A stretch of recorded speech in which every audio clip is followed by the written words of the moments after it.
this. Uh, Waya Obota 87. Okay. Good evening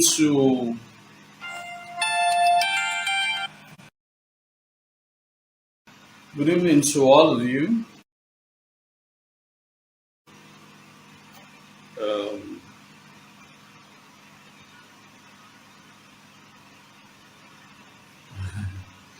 Today's topic is going to be very quite exciting. Sorry about the network problem.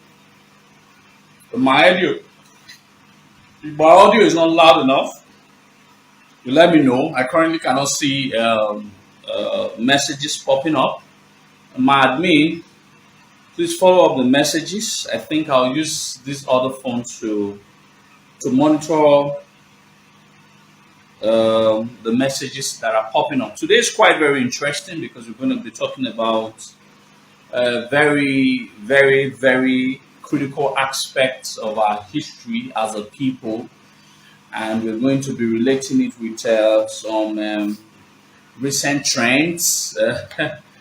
I remember that it was on Sunday morning that someone that sent me, today is making it a week, that someone has sent me a message by the Biafra people saying that they are no longer to be identified with the word Biafra and they should not be identified with the word Idu Nation. I was on my way from Lagos to Benin when I was told. I'm always with my laptop. I had to quickly type something which I called facts about Paidu. All right. In order for people to be abreast, we're not saying anybody shouldn't use the name of our forebears to form a nation that they wish to form. All right, but two things or three things are involved. They first of all will have to take permission from us before they can go ahead to use one of our fathers. I use the word one of our fathers because we've had an extensive intellectual discussion on this platform a couple of times where I've had to establish the concept of Paidu, where I had to say where Paidu was born. But what has eluded us before now was that who gave birth to Paidu? Who gave birth to Paidu?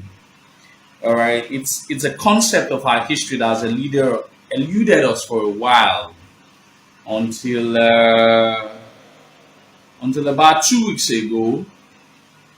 Some of the works of some of our past notable historians, I was able to decode from the folklores and songs that have been passed from generations to generations about who was Paidu's father.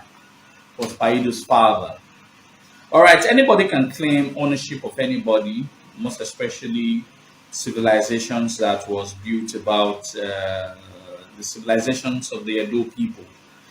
Edo civilization is one of the most talked about civilization in the entire West Africa because we've been able to build something that is envied, something that other civilizations or other lesser civilizations lesser civilizations would have loved to have. I've always said to our people that we have history that is bested by none in this part of the world, and I will indulge or crave the indulgence of our people to use the history, if we can be able to use the history that we have to build a future for our people. It's the contest is the future. We have the history, not deniable. That is why Edo is always at the mouth of every passerby, everyone who wants to gain relevance, historical relevance of present day Nigeria, most especially Southern Nigeria must want to use Edo to shine. We understand that. We also must understand that we have drifted from the priority of our history to the figments of entertainment. A brother made a post about an Edo day, something that was going to take place on the 23rd of December in France. One of my respectable brother, a friend who would Oteme no who would do a lot. Uh, he understands what I stand for and understand what he stands for too. Quickly commenting, I said that we have seen a lot of Edo people denigrating and embarrassing us on social media. What the Edo people on diaspora have engaged themselves in is frivolity of entertainment. One wouldn't say that entertainment is not good. I am not saying that entertainment is not good. Why the reason why we criticize our money we go. I'm not criticizing those people who are happy. But what we are saying is that this is a time that our history has been best tried. And we need to put on our thinking cap and find solutions to a problem. So we feel ashamed of our people in diaspora, basically, because they've not been able to provide solutions to the inaptitude of our people in diaspora. And then that's the point that they raised, that, for example, the Adeyinka godson, who has constituted nuisance for a while, was pinned down by the Yoruba diasporans. And how come the Edo people that is practically almost having the largest diaspora numbers has not been able to do something about those diaspora destitutes?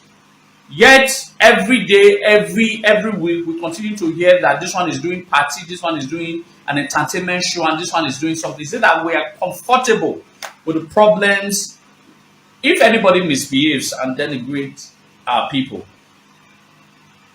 and is home-based, I receive countless of calls that is Idu Of Igodomigodo, there's nothing you've been able to do about Abimanitiebog, if you no get why. But when you read a webo, why would man if you no get do in diaspora? So we are all sleeping. Instead, we are more interested in frivolities of modern day what I would call societal misdemeanor. So we have to prioritize what is our problem. If you love a donation, you have to do something about it. There are a lot of destitutes that call themselves social media presenters. What have the adult people been able to do about those idiots in France, those idiots in Germany, those idiots in Italy, and all of that? What have the adult people been able to do that to bring those people to justice using the justice system of the countries that some of these people reside on? These are some of the issues that we should start reflecting on, basically, as a people, because it's no longer getting funny. So I'm inspiring, I'm speaking to our people today. Maya Niredo, to allow all of those non-important issues about fun, entertainment, and events. It's not necessary at this time where our history, our land, the progress of our people are being tried. Instead, we have to focus on what will bring once again, the greatness of our land. So all of those people constituting nuisance should be okay.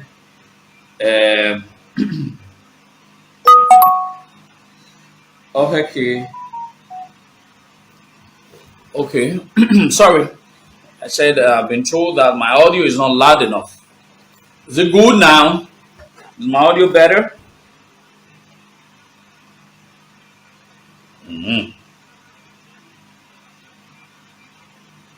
Okay, it's good now. So, I don't even need time. I'm actually shouting on the top of my voice. I think you people should get. So, we should stop dwelling on the frivolities of history, and let's face our work head on. I haven't said that. I wrote quick fact about Idu All right, sorry, I can't follow your commentaries. All right, in my when so a network hour no ba. I digging a post, a comment name I make. So, but all I can say categorically is that some of these things are often at times I've wondered. Let me quickly say this: I've wondered why our people have prioritized frivolities over what is really eccentric to the growth of our land. First and foremost, um, um, propagandas are what our people love and not knowledge. I don't know why. People should be able to understand that what I spill out on my platforms is supposed to inspire the generations to understand the very foundation of their heritage. Because I don't indulge in propaganda. All right, people who indulge in propaganda are being respected in the society. I'm not interested in that. I'm not interested in that. As you people have seen, I've not been very constant. I've been very business wise.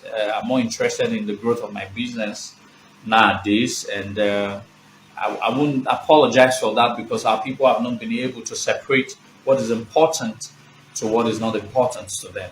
The propagandas is what is very loud to our people. Propagandas are what interests our people, and I don't understand. I don't understand why, or people who who the entire essence of their living is steeped in culture and traditions get interested in things that are inimical to the growth of their land. It's quite very bizarre to me. But however, like I always say, our people need to wake up.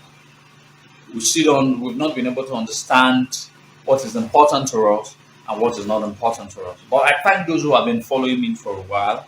I'm sure that those who have been following me for a while can be able to attestate that they have been able to learn a lot to teach all the people around them of the essence of who they are. All right. Um, let's talk about Paidu. All right, the Biafra people have started and said that they own the concept of the Idu nation because the word has appeared in the syllables of the Biafra people. Well, when I publicized that work, it's opened a lot of other intellectual discussions, most especially from other people who share some old historical ties with the Gala people. And most of the stories have been pleasing. 10% of the stories have been pleasing. I like to put history in the right perspective and make people to understand basically who Paidu was. First and foremost, I've said if you followed about 3 series I've done about Paidu and his children, Archive and ME, I've made it very clearly that Idu was born in present-day Edo land. So Idu couldn't have been from any other tribe. There is an extant folklore that substantiates that. This is what we rely on. Utogbe, Utalaka, Evaniana Bidu. This is a concept of what I've relied on. This is what our ancestors have passed on from generations to generations. I went further in one of the series to say that the Obas of the old were paying homage, not just the Obas, the Ugisos were paying homage to a priestly king that the Europeans of that time had referred to the great potentate of the interior. The great potentate of the interior. In about 1488, one of the most famous voyager. His name is called Bartolomeu Dias, a Portuguese sailor, heard about the story of a king or a priestly king that the Obas of Benin paid homages to. He heard about it. He heard about the story. That story was as a result of the legends of what some of the Edo people passed, most especially Oe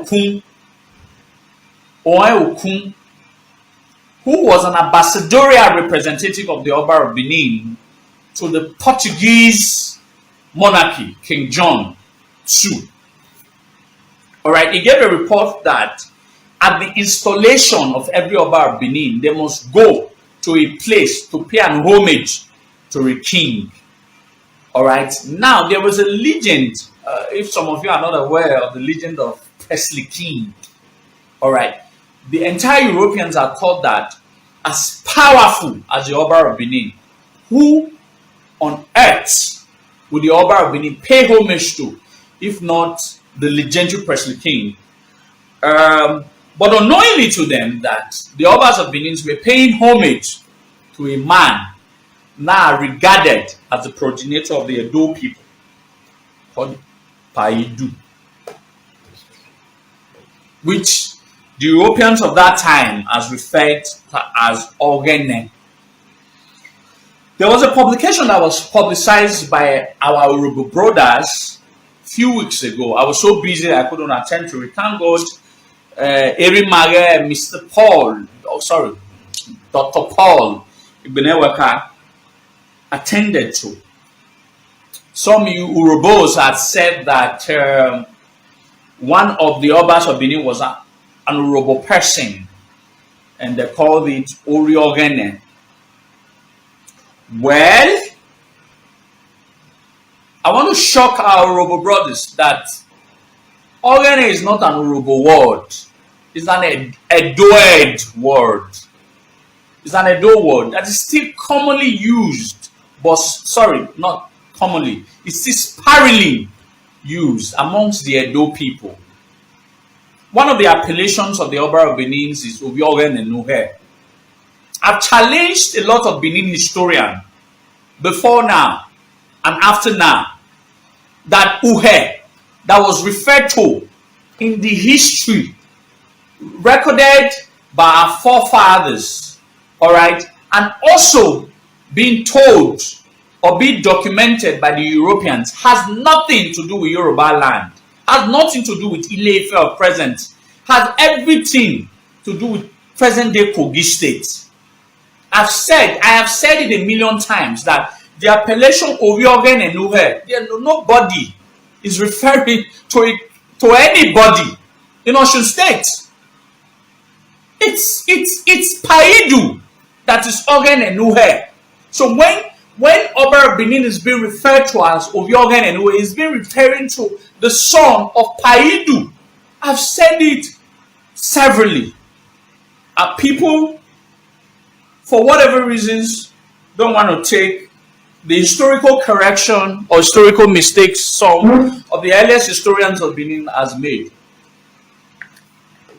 We have no historical inclination towards Osun State until the eras of the Calaveran. What we've had, the relationship that we have had with the Uhe people has transcended beyond 10,000 years.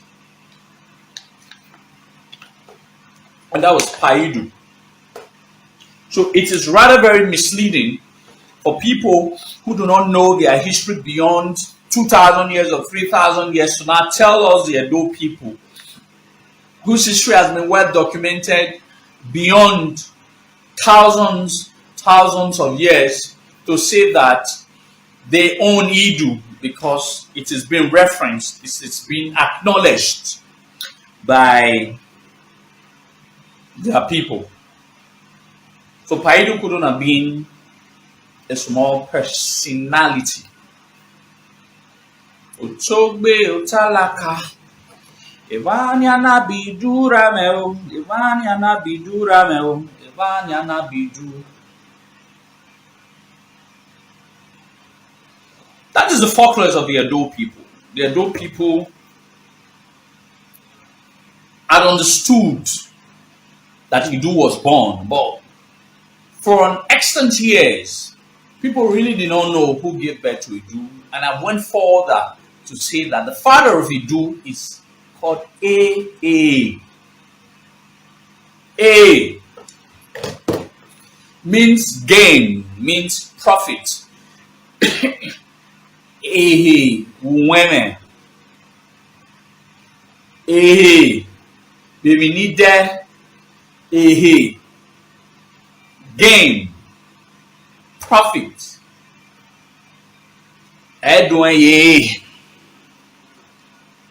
What's the father of Idu? He was a founder of Hudu. I've always asked a question that nobody has been able to answer. A few weeks ago, I asked a question. Explain.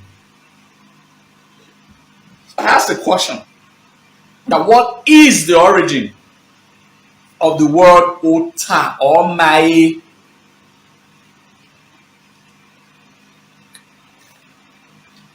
Nobody has been able to answer. Dr. Paul Igbeneweka attempted to answer what it means. Literally, what it means is Ota or Mai, evening tude or evening tide, favored A. The question was, who is that A?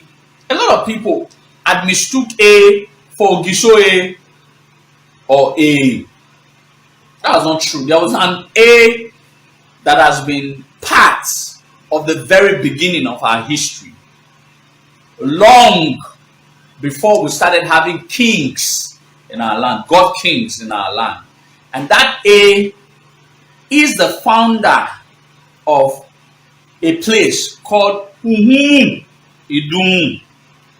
Coincidentally, thousands of years later, Ogisoe also moved the palace to a place that was established by the A of that old. And that A of that old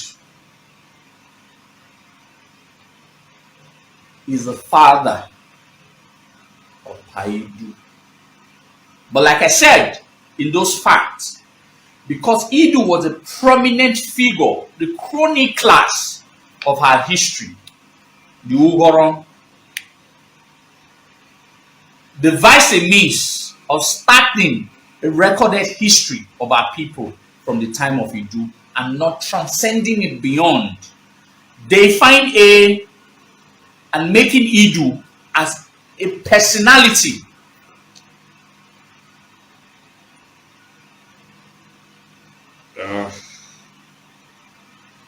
Would we understand the concept? Do we understand the concepts? A is the father of Idu. But Idu played a remarkable role in the history of our people that made historians of the old allude that Idu is the founder, is the progenitor of the Edo race. But even in the folklore, the stories that was passed down from generations over generations have been able to tell us the relevance of A to Paidu.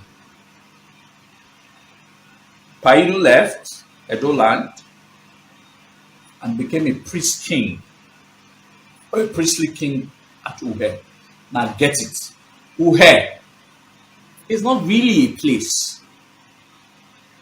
Uhe is more of an ideology. Get it. Uhe is not really a place. Uhe was more of like an ideological civilization. Everybody, the Igbos, the Yorubas, name a lot of ethnic groups that are existing, the Nupe, the Ibira, the Gala, all right? They all traveled, all right? They all traveled to a place all of them collectively founded, all right, and they called that place Uhe, like the beginning, like a place of abode, like the beginning. Uhe became a home for multi-ethnic ethnicity, or multi-ethnic civilization. Uhe was not founded by the Benin people alone, was not founded by the Igala people alone, was not founded. It became an ideology. You know, it's just like I am from Lamogun family. I left. A Lamogun family representative, a Laiso family representative, a Lavese represented, a Laire, a Lamosun, a Laogele, you know, all of them coming together to form an ideology. That ideology do not belong to only Lamogun family, no, do not belong to only Laiso family, it belongs to everybody who have become a place like a melting pot of various civilizations that nobody in the extant history can make claimacy to. All right. Each of these various ethnic groups produce kings and rulers that administered over the people. The Benin people produced their own leader, and they are the first leader of the Uhe.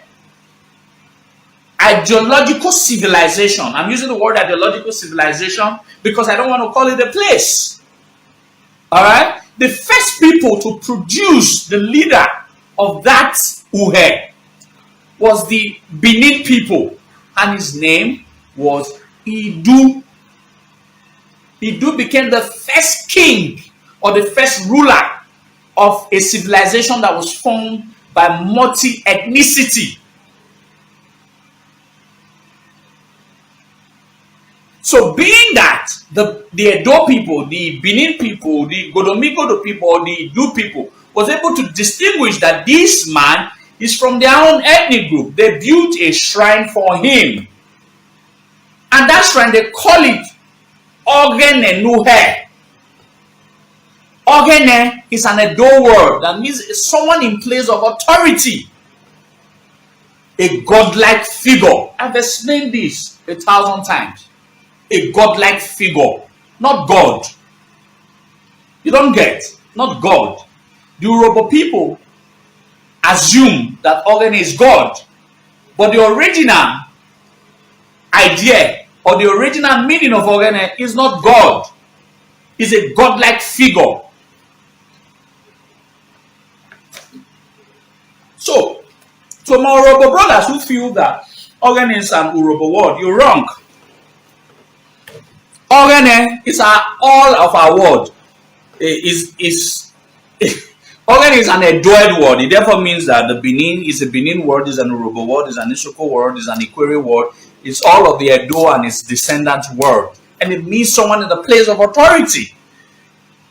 And that it was an appellation that the Edo people at that time at Uhe gave to their own leader called Idu. Someone in place of authority, a godlike figure, because they looked at him, they reverenced him, they looked at him like a god. So they built a shrine for him, and that shrine was regarded as Ogene Nuhe, and every Ogisos were regarded as Ogene Nuhe, the sons of Paidu. Ogene Nuhe means Idu. I've always told the Benin people, it's just that they don't get to listen.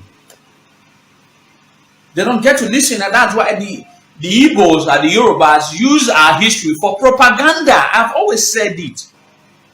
That's what it means. Ogene does not mean God.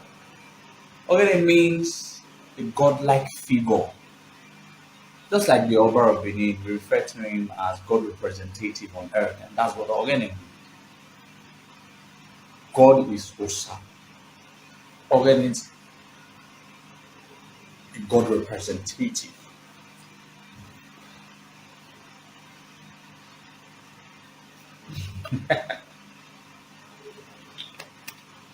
But people need to listen. I might not repeat this topic in the next 6 months or 1 year. So listen. We have to learn what Ogene means. Ogene, when the Oba of Benin is being regarded as Oyogen and Uhe, it therefore means that it is being what it means when you translate it. It means that the son of Paidu at Uhe. And that Uhe has nothing to do with Ile-Ife. The families that greet Lauhe, I'm telling you today, the Uhe that you greet, Lauhe, has nothing to do with Ile-Ife. In Osun State. That is why Professor Obayemi, one of the renowned Yoruba historians, said that witch of the Ife. Like one of my Gala friends told me this morning, that Ife is different from Ile-Ife. According to the Galas, Ife is also regarded as Uhe in their own language. But in our language, we have maintained the originality of that word, Uhe. That is where, at the time we had issues in our present day Edo land, we migrated, we became our home for hundreds of years before we returned back. So some of our Gala people, that one of 2 or 3 of our Gala friends, they were trying to say that the Benin people came from Uhe. And I was, no, you are wrong. We didn't come from Uhe. In the first instance, Uhe is not a place. It's not owned by anybody. It's an ideological civilization. People came from different multifacets of the world, most especially in sub-Saharan Africa, and they came to form a civilization that is bounded by an ideology of survivor. All right, nobody owns Uhe. But because Uhe became very spiritually dear to the Edo people, subsequently when we now stabilized in our Edo land and I had kings, some of these kings, in order to maintain the purity and spirituality of their existence, continually traveled to Uhe to propitiate at the shrine of Paidu. And every year, or at every end of every, the Ogen and Uhe had a priest. The Benin's called Azama. And I went further in the fact of Idu for you to understand that the lineage of the Oloton are direct lineage of the Azama, who was one of the chief priests. It's just like the way Oni is as a chief priest to Oduduwa. Just like Azamanuhe was a chief priest to Paidu. So he was regarded as Azamanuhe, the chief priest to the shrine of Paidu. So when it became uncomfortable, when Uhe started having a lot of these people who came together in the first place, all right, to form that civilization, now begin to emigrate, now begin to leave, Uhe now declined. And it was no longer convenient for the Obas of Benin to pay tribute and homage to that shrine. Instead, what Obaiwa the first now did, who was the last Oba of Benin that visited Uhe for a pilgrimage, what he now did, he now built a replica of that Uhe shrine. He now built a replica of that what's it called? He built a replica of that shrine that was built for Paidu at Uhe. He then named it Ehimidu, because it was no longer convenient. It's just like if it's no longer convenient. Hold on.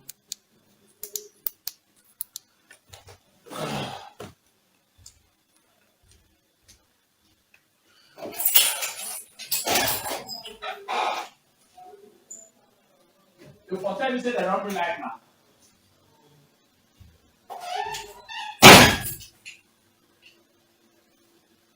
Okay.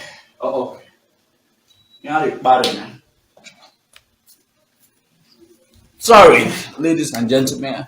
When Nigeria here now, I'll tell you back. But never mind. Man, on my distance so that just in case I take light, we should still be alright. Okay. Mode. Let me use this. Okay, like I was saying, because it was no longer convenient for the people of Uhe, all right, for the people of the Edo people. So a replica of that shrine was built in Benin, and it was called Eimidu. Eimidu now became the royal deity of the Edo people.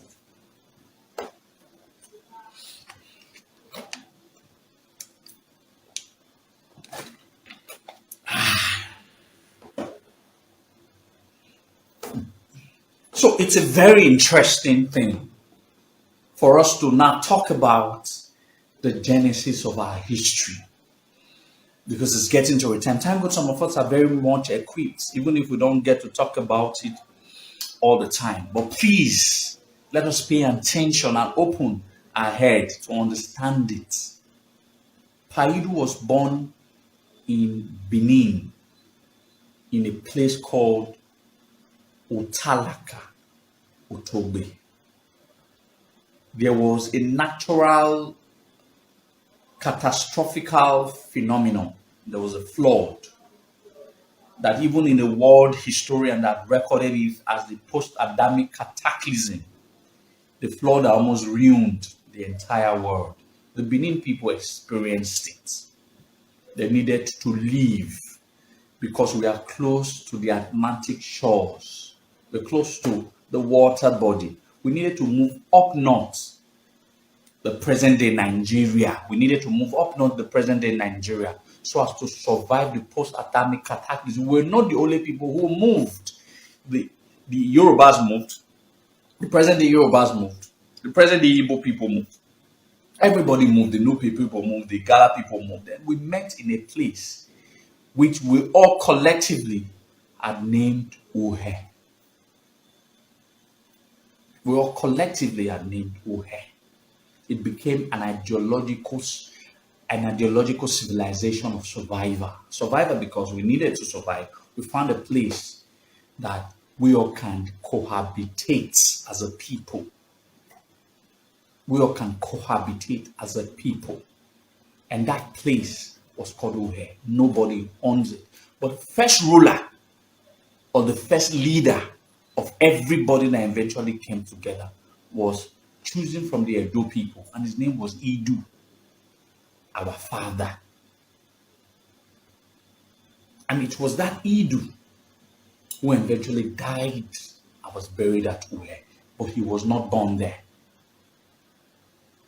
He was born in Edo land. He was never born there. He was the one who led his people up north. All right? He was the leader of our people, and that's why history remember him very well, more than even his forebears. We must get this fact very cleanly. We must get this fact very cleanly. He died there.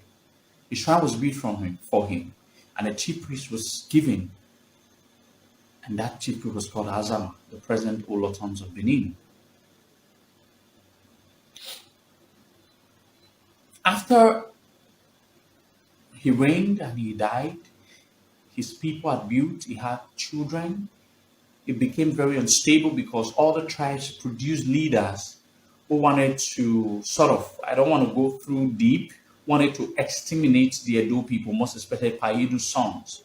The Idu children and his relatives had no choice, knowing fully well that the flood has rescinded, needed to travel back to their land. But don't forget, all of these, there was already cross-fertilization of ideas between all of these distinct ethnic groups at Uhe. So Uhe is the melting pot of various ideological civilizations. So if anybody is not claiming Idu, that they are Idu, that means they are Benin, because Idu is Benin and Benin is Idu.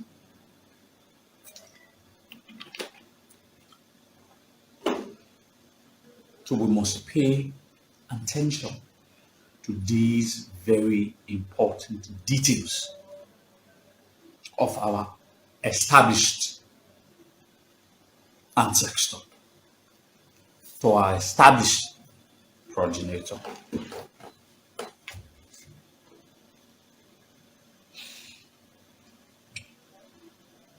Idu Atokbe.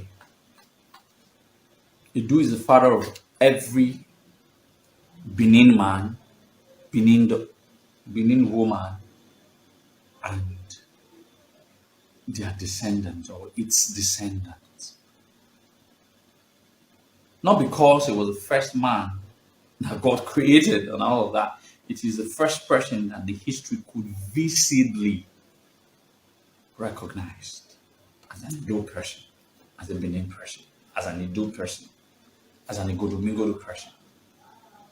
And that's why it is convenient for the ancient keepers, the Uwaron people, the chroniclers of our history called the Uwaron people. They were able to keep that history that was passed down from generation to generation. I've been talking for 36 minutes. I'm already having headache. Can't really shout. I'm already having headache.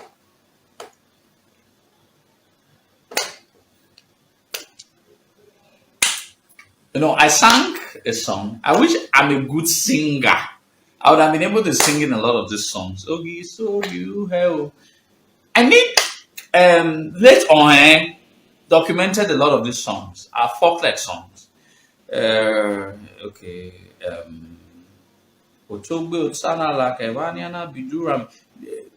Ohen also sang a song about Ogi, so you hell. You know, I think I sang it the other time. Okay, kuhere, omonosia iwana ona huvi uhe, not Ileife. The Benis understand clearly the difference between uhe and Ileife. It's only very funny that our people now begin to mistake and they do it proudly. The Benis understood, could not have mistook Ileife for uhe. It was too visible. The Ogisos of the old never traveled to present-day Osun State, or the Ile-Ife of Osun State was not existing in the times of the Ogisos. They didn't travel there. They traveled up north. The history was passed down from generations to generations. That at every August or October every year, that the nobles and the king must go on a voyage, a pilgrimage to a place. It didn't start from the Obas. It started from days of Ogiso. Starting from Ogiso A. So it couldn't have been in Ile-Ife. Ile-Ife wasn't in existence at that time. The Benins have never had any interactions, notably recorded by any historian, both in Yoruba and Benin at that time of history. So there was a place that the Benins used to travel to that was never in present western part of Nigeria or southwestern part of Nigeria.